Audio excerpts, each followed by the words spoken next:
ఇక మరో అంశం చూస్తే ఉత్తర భారతదేశాన్ని పొగమంచు కమ్మేసింది. దేశ రాజధాని ఢిల్లీలో ఈ పరిస్థితి మరింత ఘోరంగా ఉంది. రాజధాని నగరంలో దట్టంగా పొగమంచు కమ్మేయడంతో రవాణా వ్యవస్థలకు తీవ్ర అంతరాయం ఏర్పడుతోంది.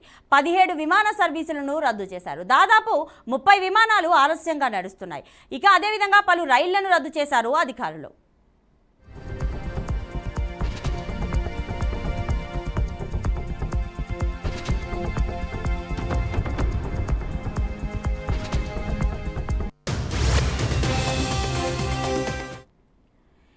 ఇటు వాయు కాలుష్యానికి పొగమంచు తోడవడంతో జనజీవనం అస్తవ్యస్తమైంది.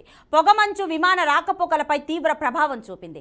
విమాన ప్రయాణికులు సంయమనం పాటించాలని ఢిల్లీ ఎయిర్పోర్ట్ అధికారులు సూచించారు.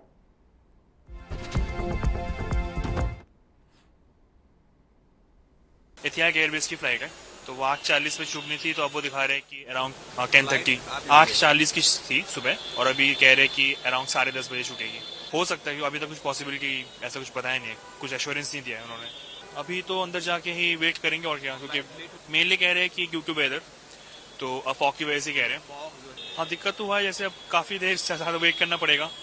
तो अगर पहले पता होता या फिर लाइक प्लानिंग भी अब जाके वहाँ का भी जो प्लानिंग था वह भी सारा ओवरऑल सर्विस तो वैसे तो ठीक है, लाइक उन्होंने इन्फॉर्म तो किया था, लेकिन अगर थोड़ी देर पहले और इन्फॉर्म करते तो शायद और अच्छे बेटर रहता.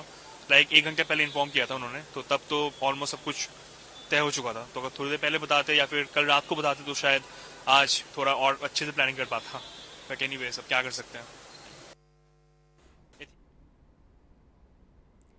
ఇక దీనికి సంబంధించిన మరింత సమాచారం మా ప్రతినిధి అశోక్ అందిస్తారు. అశోక్, ఉత్తరాది రాష్ట్రాలు చలితో గజగజ వణుకుతున్నాయి. ముఖ్యంగా దేశ రాజధాని ఢిల్లీలో గత 4-5 రోజులుగా ఉష్ణోగ్రతలు తారస్థాయికి పడిపోయాయి. ఉదయం సాయంత్రం వేళల్లో 4 డిగ్రీలకు ఈ ఉష్ణోగ్రతలు పడిపోతున్నాయి. దీంతో ప్రజలు చాలా ఇబ్బందులు ఎదుర్కొంటున్నారు. ముఖ్యంగా ఏదైతే విమాన రాకపోకలకు చాలా ఇబ్బందులు అవుతున్నాయి, మరోపక్క రైళ్లకు కూడా గంటల కొద్దీ ఆలస్యంగా నడుస్తున్నాయి. గత వారం రోజులుగా చూసుకుంటే విమానాలు ఉదయం సాయంత్రం వేళల్లో మొత్తం రద్దు అవ్వడం లేదా క్యాన్సల్ అవ్వడం లేకపోతే లేటుగా నడుస్తూ ఉంది. ఎందుకంటే ఈ పొగ వల్ల మనం చూడొచ్చు, ప్రస్తుతం ఇండియా గేట్ దగ్గర ఉన్నాం. ప్రస్తుతం ఇండియా గేట్ దగ్గర మనకు 200 మీటర్స్ దూరంలో ఉంది. మనకు విజువల్లో చూసుకుంటే మనకు కనిపిస్తలేదు. అంటే ఈ మంచుతో పాటు పొల్యూషన్ కూడా ఉంది ఇందులో.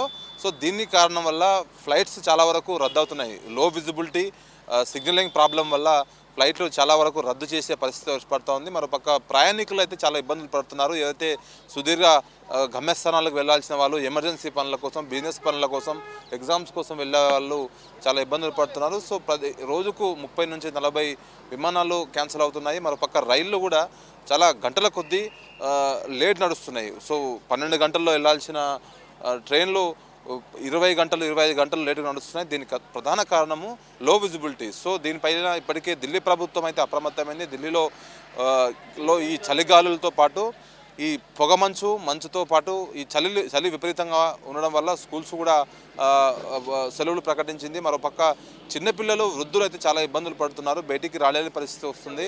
సో ఉదయం 11 గంటలు 12 గంటలు అయినా కూడా నీకు సూర్యుని కనిపించని పరిస్థితి. మనం ప్రస్తుతం ఇప్పుడు 11 గంటలు 11:30 చూస్తే మొత్తము ఏమీ కనిపించని పరిస్థితి. మొత్తము అంతా పొగలాగా మంచులాగా కప్పబడి ఉంది. సో కేవలం 1 గంట 2 గంటలు మాత్రమే సూర్యుడు కనిపిస్తున్నారు. దీన్ని బట్టి చూడొచ్చు ఎంత చలి తీవ్రత ఉందో. సో దీనివల్ల అయితే ఉత్తర భారతదేశంలో చాలామంది జనాలు ఇబ్బందులు పడుతున్నారు. దీనిపైన వాతావరణ శాఖ కూడా స్పందించింది. ఇంకా వారం రోజుల పాటు వాతావరణం ఇలానే ఉంటుంది, దాని తర్వాత కాస్త మెరుగుపడుతుందని చెప్తుంది. సో దీనివల్ల అయితే దీనికి సంబంధించి పౌర విమానయాన శాఖ కూడా కీలక ఆదేశాలు జారీ చేసింది. సుదీర్ఘ ప్రయాణాలు ఎవరైనా ఎమర్జెన్సీ ఉంటేనే వెళ్ళాలి తప్ప వెళ్ళకుండా అంటూ విమానాలు రద్దవుతున్న నేపథ్యంలో టికెట్ క్యాన్సిల్ చేసుకోవాల్సిందిగా సూచనలు జారీ చేసింది. మరోపక్క ప్రయాణికులు కూడా చాలా అసంతృప్తితో ఉన్నారు. ఎందుకంటే కొన్ని పరిస్థితుల వల్ల వెళ్ళాల్సి వస్తుంది, బయటికి ప్రయాణాలు చేయాల్సి వస్తుంది. సో అలాంటి సమయంలో ఎలా వెళ్ళాలి, ఇంత గంటలు లేటుగా నడుస్తే ఇబ్బందులు ఎదురవుతాయి. సో విమాన సిబ్బందిని కూడా దాడి చేసిన ఘటనలు కనిపిస్తాయి. సో దీని పట్ల అయితే ప్రభుత్వము ఏదైతే పౌర విమాన శాఖ మాత్రం దీనిపై స్పందించింది. సో ఎవరైనా ఎమర్జెన్సీ ఉంటే మాత్రమే వెళ్ళాలంటూ సూచనలు జారీ చేసింది. సో మొత్తం ఓవరాల్గా అయితే ఉత్తర భారతదేశంలో ఇలా వెదర్ ఉంది. సో మళ్ళా ఓ వారం 10 రోజుల తర్వాత దీనిపై మార్పు ఉండే అవకాశం ఉందంటూ వాతావరణ శాఖ స్పష్టమైన ఆదేశాలు జారీ చేసింది. కెమెరామెన్ సంజయ్తో అశోక్, బీఆర్కే న్యూస్, న్యూఢిల్లీ.